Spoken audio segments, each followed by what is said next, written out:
Дорогие друзья, мы начинаем прослушивание в номинации «Оркестр и оригинальный жанр».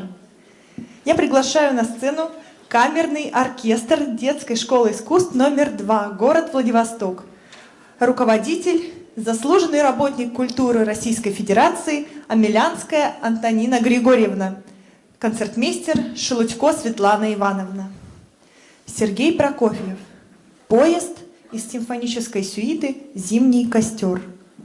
Исаак Шварц. Концертина из музыки к кинофильму «Мелодии белой ночи». Джексон Джонс. Старые дни рок-н-ролла.